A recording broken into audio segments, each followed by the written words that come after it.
We celebrated an What if I told you the greatest boxer alive today should have died in the driver's seat of an old beat-up Cutlass on a quiet street in Omaha, Nebraska? Not in the ring, not against a world champion, not under bright lights with millions watching. He almost died, counting cash after a dice game. Shot through the back window of his own car, the bullet grazed his skull. A few millimeters closer, and you would have never heard the name Terence Crawford. But here's the part that nobody talks about. That night didn't end his story, it started it. Stick with me for the next 30 minutes, because I'm about to tell you the real story of how a kid who was paid to get beaten up by strangers, a kid who buried his own uncle before he was old enough to understand what murder even meant, became the most feared, most avoided, most respected fighter on the planet. This is the untold story of Terence "Bud" Crawford, and by the end of this video, you're going to understand something most boxing fans never do. Greatness isn't born in a gym, it's born in survival. Let's get into it. The boy they called Spud. To understand Terence Crawford, you have to go back, way back, before the belts, before the highlight reels, before anyone in Omaha, Nebraska had any idea this kid would end up one of the greatest fighters to ever live. He was born in Omaha, and if you know anything about that city, you know it's not all cornfields and quiet suburbs. There are neighborhoods there that don't make it onto the postcards. Terence grew up in one of them, a street called Larimore Avenue, and on that street, life was not gentle. Here's a fact most people don't know. As a baby, his grandmother nicknamed him Spud, like Mr. Potato Head. His mother hated it. She told everyone to call him Bud instead. A silly little family nickname, and it became one of the most feared names in professional boxing. But behind that cute nickname was a childhood that would break most kids completely. Terence's mother, he calls her Miss Deborah, raised him with a kind of toughness that's hard to even imagine today. She didn't believe in soft parenting, not even close. Here's something that sounds almost unbelievable, but it's true. She used to pay neighborhood kids actual cash money to fight her own son, on purpose. She wanted him hardened. She wanted him to understand, at a young age, that the world was not going to protect him. Crawford has said it himself, years later, in his own words, "I feed off of the non-believers." That single sentence tells you everything about how this man was built. And it wasn't just physical toughness she was preparing him for. There was real trauma in that house too. Crawford has spoken about his mother struggling with alcohol and about beatings that came after she'd been drinking. This isn't me speculating. This is Crawford, as an adult, sitting across from interviewers, being honest about a childhood that most people would want to bury and forget. But here's the twist. Instead of hating his mother for it, Crawford grew to understand her. In one interview, he said something that stopped me in my tracks. He said it wasn't that she didn't love him, it was because of what she had been dealt with in her own life. He said he wouldn't wish that pain on any kid. That right there, that's not a boxer talking. That's a grown man who survived something and instead of becoming bitter, became aware. Now, before we go further, there's another piece of this puzzle. Grief. Real, heavy grief at a young age. Terence's uncle, his mother's brother, a man named Michael, was murdered when Terence was just a child. And this wasn't some distant relative he barely knew. Michael boxed too. He was part of the reason boxing ran in the family blood. And his murder left a scar on young Terence that showed up in nightmares. He said he used to picture the casket in his mind. He wanted to sleep next to his mother because he was so afraid. Think about that for a second. A boy, terrified of losing the people he loved, sleeping close to his mother because death had already knocked on his family's door once. That fear, that grief, it never fully leaves you. It just gets folded into who you become. And here's something almost poetic about it. Boxing trainers and people close to Crawford have pointed out that his unusual fighting style, switching from orthodox to southpaw mid-fight, confusing and frustrating every opponent he's ever faced, may have actually come from watching tape of his uncle Michael box. A ghost, still shaping the legend years later. So by the time Terence Crawford is even old enough to understand what a world title is, he's already lost someone he loved to violence. He's already been hardened on purpose by his own mother. He's already carrying trauma most adults never have to process. And boxing wasn't a hobby for this kid, it was survival. Here's something else that makes this story deeper than most. Boxing wasn't some random path Crawford stumbled into. It ran in his blood. His father boxed, his grandfather boxed, several of his uncles boxed. This wasn't a kid discovering the sport for the first time. This was a kid stepping into a family tradition that had been passed down for generations in a neighborhood where very few traditions lasted that long. And that neighborhood, let's paint the picture a little more clearly. Omaha doesn't get talked about much in the national conversation around inner city struggle. People think Chicago, they think Detroit, they think the coasts. But block by block, the streets Terence Crawford grew up on carried the exact same weight. Gang lines, gunfire, the kind of environment where a kid learns to read danger before he learns to read a book properly. Crawford has talked about being caught in the middle of fights between rival gangs as a teenager, getting maced by police just for being in the wrong place at the wrong time. This wasn't a one-time thing. This was Tuesday. This was just growing up. So when you picture young Terence walking to that boxing gym for the first time at 7 years old, understand what he was walking away from every single day he stepped through those doors. And understand what he was walking back into every single day he stepped back out. The gym that kicked him out. Here's something that should give hope to every young athlete watching this who's ever been told they're not good enough. Terence Crawford, the man who would go on to become undisputed champion in multiple weight classes, got kicked out of his own boxing gym as a teenager. He trained at the CW Boxing Club in Omaha, and his temper, that same fire his mother had built into him, got him into constant conflict with his coaches. Eventually, they'd had enough. They expelled him. Imagine that. The future pound-for-pound king of the sport, told he wasn't welcome anymore. But this is where the story takes a turn most people don't know about. Crawford didn't just walk away and give up. He waited for his shot. There was a family night sparring event at that same gym, and Crawford showed up and asked to compete. He got in that ring, and he proved, through his fists, not his words, that he belonged there. And slowly, the door opened back up for him. That single moment says so much about who Crawford would become. Rejected, kicked out, told no, and instead of disappearing, he came back and made them watch. Around this same time, a trainer named Midge Minor stepped into Crawford's life. Not as a coach, as something closer to a father figure. Minor would pick young Terence up after school, show him old fight tapes, steer him away from the streets that had already taken his uncle. Minor became one of the steady hands in a childhood that had very few of them. Terence had actually started boxing at just 7 years old. By the time he turned pro, he'd racked up 70 amateur wins and 3 national gold medals. This kid was talented, genuinely gifted. But talent alone, that's never the full story with Crawford. Because talent doesn't explain what happened next. In March of 2008, Terence Crawford turned professional, and just a few months later, everything almost ended before it truly began. The night that should have killed him. This is the part of the story most casual boxing fans have never really heard in full detail, and I want you to really sit with this one. September 2008. Crawford is 20 years old, about to turn 21. He's 4 fights into his professional career, undefeated, building real momentum in the light welterweight division. In just a few weeks, he's set to fight on ESPN, the kind of exposure that changes a young fighter's entire trajectory. He should have been in bed. He should have been resting, training, preparing. Instead, in the early hours of the morning, Terence Crawford is out on a street corner in Omaha, shooting dice, gambling, and he's winning. Big. Now here's the thing about young men on a hot streak, they don't always make the smartest exit. Crawford knew enough to take his money and walk away. That part, he got right. He got into his car, an old 1986 Cutlass, and sat down in the driver's seat. And then he made the one mistake that almost cost him his life. He started counting his winnings. Right there, in the car, under a streetlight, a stray bullet came through the back window of that car and struck him, just below his ear, grazing the back of his skull. Let that sink in. A future world champion, sitting in his car, shot in the head. According to doctors, the bullet's path shifted slightly as it passed through the glass. Just enough to keep it from going deeper, just enough to keep it from being fatal.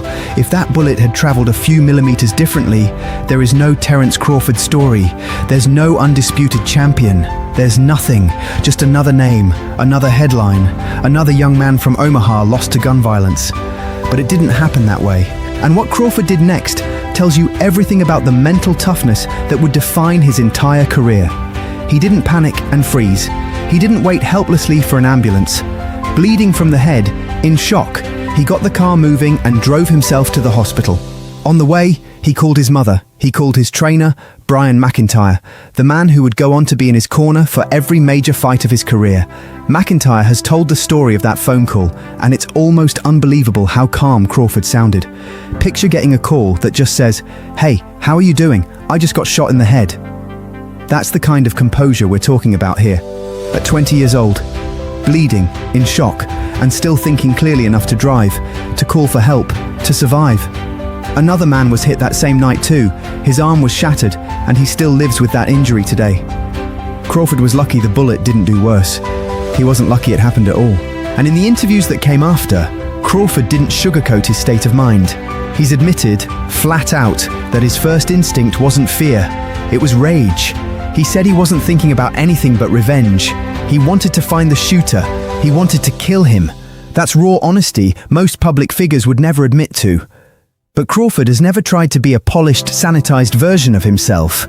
He's told this story so many times over the years that at this point, he says he's tired of talking about it.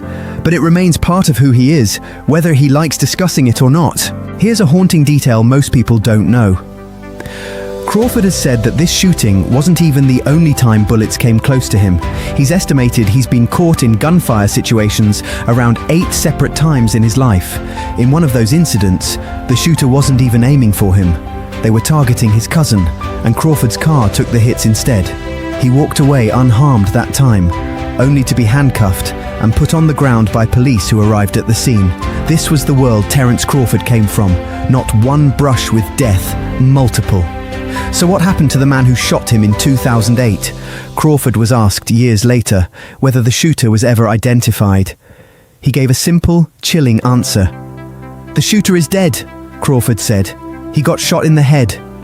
2 shots to the head, 2 completely different outcomes. One man walked away and became one of the greatest fighters of his generation. The other didn't walk away at all.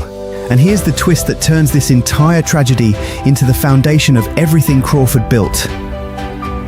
In his own words, he said that getting shot changed his life tremendously, that it put him on the right path. That's when everything really started happening for him, in boxing, in his family, in his life. He said his life took a big turn after that night, and it started going uphill from there. Think about that. The worst night of his life became the turning point that built the greatest career of his life. He told himself in that moment that he had to change everything. The people he hung around, the places he went, his entire way of thinking, and he poured every single ounce of that energy into one thing. Boxing. Building the untouchable. Just 2 months after that shooting, Crawford was back in the ring. Think about that timeline. Shot in the head, and 2 months later, stepping back through the ropes to fight professionally. November 8th, 2008, he knocked out an opponent named Michael Williams in a ballroom in York, Nebraska. That fight kicked off a run that boxing has rarely seen. 34 more fights after that, and every single one of them ended in a win. 30 knockouts, total domination. Crawford climbed the ranks methodically. He captured the WBO lightweight title. Then he moved up in weight and became the undisputed champion at light welterweight, the first fighter to hold every major title in that division since 2004. He became just one of a handful of male boxers in the sport's entire history to simultaneously hold all 4 major world titles at once. But here's the part where casual fans lose track of the story. Crawford wasn't chasing easy fights and padding his record. He kept moving up in weight, kept challenging himself against bigger, stronger opponents in search of true, undeniable greatness. And in 2023, he delivered one of the most statement-making performances of his career, a 9th-round knockout of Errol Spence Jr., unifying every welterweight title in the sport. Undisputed at welterweight, 40 wins, 0 losses. Let's talk about that Spence fight for a second, because it deserves more than a passing mention. Spence Jr. wasn't some tune-up opponent. He was one of the most feared welterweights on the planet, undefeated himself, and considered by a lot of experts to be Crawford's toughest possible test. 15 years into his career, 35 years old, and Crawford didn't just beat him. He owned him. Round after round, he broke Spence down piece by piece until the referee finally had no choice but to step in and stop it in the 9th. In the history of the sport, fewer than a dozen fighters have ever started a career 40 fights in without a single loss. Crawford stood in that rare elite company. At that point, most fighters would coast, take the money, protect the unbeaten record, fight lesser opponents, and let the legacy speak for itself. Crawford did the opposite. And what he chose to do next would either cement his name in boxing history forever, or expose him, at the worst possible moment, in front of the entire world. The fight nobody thought he'd take by 2025. Terence Crawford wasn't just a champion anymore. He was a legend in progress. 4 weight classes, still undefeated, still somehow not fully appreciated by the mainstream sports world the way he deserved to be. So he did something audacious. He decided to move up yet again to challenge for a title at super middleweight, a full 2 weight classes above, where most people expected a fighter his size to compete, and the opponent waiting for him there, Canelo Alvarez. One of the most dominant, feared champions boxing has produced in the last 20 years. A man with a record that read like a wall nobody could climb. Nobody outside of Crawford's own camp gave him much of a chance. The size difference alone had people writing him off before the opening bell. September 13th, 2025. The ring lights up, and Crawford, smaller, supposedly out of his depth, moving up in weight for the biggest gamble of his career, didn't just survive against Canelo Alvarez, he dismantled him. 12 rounds. A statement performance that silenced every doubter who said he was too small, too old, too far from home to pull it off. With that win, Terence Crawford became an undisputed champion across 3 different weight classes, something almost no fighter in the modern era has ever accomplished. And then, not long after that legendary night, Crawford did something that shocked the boxing world all over again. He walked away. He announced he was stepping back from the sport, at the absolute peak of his powers, as one of the most complete fighters boxing has ever produced. The sacrifice behind the crown. So here's the real question. Why does any of this matter? Why does a shooting in 2008, a strict mother, a murdered uncle, a gym that once threw him out, why does all of that matter more than just watching his knockout highlights? Because it explains something highlight reels never can. It explains why Terence Crawford never seemed rattled in the ring, no matter who stood across from him. Errol Spence Jr., Canelo Alvarez. Doesn't matter. When you've already survived a bullet to the head, when you've already buried people you love, when your own childhood taught you the world owes you nothing, a boxing match against another human being stops looking so terrifying. The sacrifice wasn't just the hours in the gym, it wasn't just the discipline, the weight cuts, the training camps away from his family. The real sacrifice happened long before any of that. It happened in a childhood that forced him to grow up hard and fast. It happened on a street corner in Omaha, where a few millimeters decided whether this story ever got told at all. Crawford has stayed rooted in Omaha through all of it. Most fighters, once the money starts pouring in, once the world title fights start selling out arenas in Las Vegas and Riyadh, they leave. They relocate to the sunshine, the mansions, the bigger cities. Crawford didn't. He opened his own gym right there in Omaha, a place for troubled kids who remind him of himself to find some direction the way he eventually did. Same streets that once tried to swallow him whole. He walked back in on purpose to make sure fewer kids from that neighborhood ended up counting money in a car when they should have been somewhere safe. He's gone on humanitarian trips overseas with his former grade school teacher, the same teacher who believed in him back when belief in Terence Crawford was in short supply. The kid who was paid to get beaten up in his own neighborhood grew into a man actively trying to protect the next generation from the same pain. That's the part of this story that never trends on social media. Not the knockouts, not the belts, the quiet, deliberate choice to turn his own trauma into someone else's protection. And here's something worth sitting with for a moment. Crawford has admitted, publicly, that he's still working through pieces of his childhood, even now, as one of the most accomplished athletes on the planet. He said he's doing it for his own kids, so that his story doesn't just repeat itself down the family line the way it once did with him and his uncle. He said he's here for everything, no matter the situation, no matter the circumstances. That's not a boxer talking about his next fight.